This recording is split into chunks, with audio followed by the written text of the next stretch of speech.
So this episode, first off, I know we both enjoy the title of this one, Two Dicks, One City. So the crux of this case is, could there be two different attacks? Could Blaze have been attacked in May and then Duran Bailey's murder? Could there be two men with cut penises in Las Vegas? I've talked about this case for years now, and one thing I feel like I go around is trying to explain this. She was attacked in here, she cut a penis, but then there is a guy over here.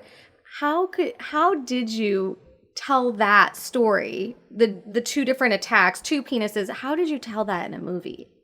I feel like that's the hardest thing to explain. We show the original attack that happened with Blaze that she was actually involved in. We showed that. I think it's important to note that she maybe didn't cut his dick off because she embellishes her story.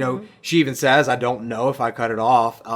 She was high on meth and out of it, disoriented. I doubt that she did. I mean, it takes to really cut a body part of someone, you have to have a firm grip on it. You have to be sawing on it. With just a butterfly knife. Yeah, doing this is not going to cut a penis off. Okay, so a butterfly knife is what she testifies to use. Even the prosecution agrees with that.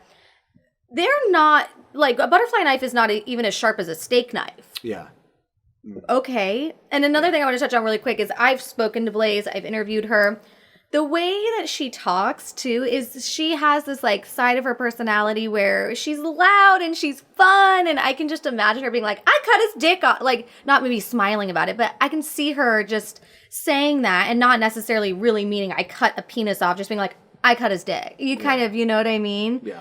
So I think that is the most difficult part. And I can imagine the jury wrapping their heads around the fact that there might be two different attacks. Right. Yeah. Let's talk about Hans Scherer. He wrote a wonderful book about the case. Yeah. And he outlines 27 differences between her story and the murder of Duran Bailey. So one thing that the defense rightfully does is ask, how do you explain all these differences?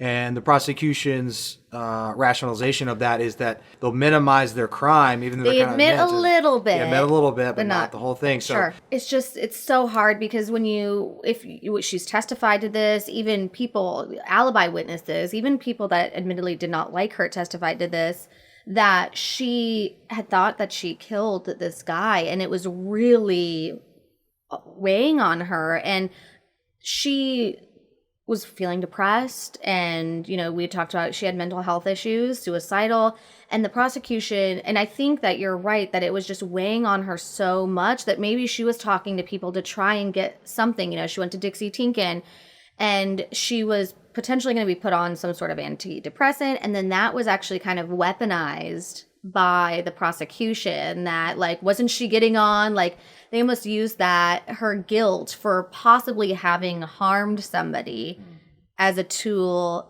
in their case. Yeah. Which is sad. And I do not believe that would happen in 2023.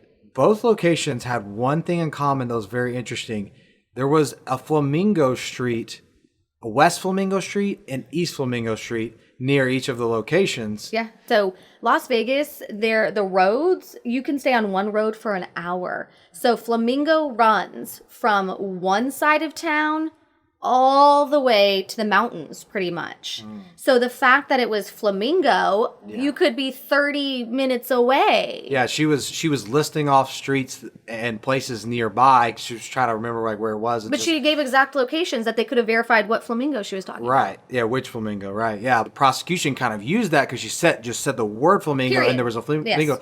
But I don't remember the defense ever saying, okay, but there's also a Flamingo here because it goes that far. Sure. That's why she said Flamingo. And I don't think they rebutted that well enough. So I completely agree. And that's not anything that I thought about before. So one thing I want to talk about is, do you want to talk about what did they have? What were the similarities in this case between Duran Bailey's murder and Blaze's attack? Because they're saying this is the same thing. So how do they do that? Dicks. That's why this is called. No, I believe the only thing that this has is two penises. Well, it's homeless African American men, and that's about it. And the dicks. That's right. Yeah. The part of town that she's in is very impoverished with a lot of homeless people, right? Yeah. So that's what I was going to get into. So this is perfect. Is I pulled some like FBI stats, and so this is an interesting one. So Blaze's attack happened 2001, right? If you believe Blaze, her attack happened May 2001 in Nevada, in Las Vegas, 2001. The months March through May were the highest percent of rapes for the entire year, which I thought was interesting, I think like violent crime was like 30% higher in Las Vegas than anywhere else. Like the Las Vegas we know now was not what we have today. Las Vegas now, the Strip, we have like downtown, but even if you still go outside, there's some very seedy parts, and we're talking about 22 years later, 2001. The areas that she was running around, I would not go now, Yeah. So I think just knowing what I know about Las Vegas, knowing the crime, the crime rates that I just talked about, I believe that it is very possible that there were 2 different rapes, 2 at least attempted on Blaze and Diane Parker's rape. That is very, very plausible. Like, I don't understand why that is very hard for people to talk about.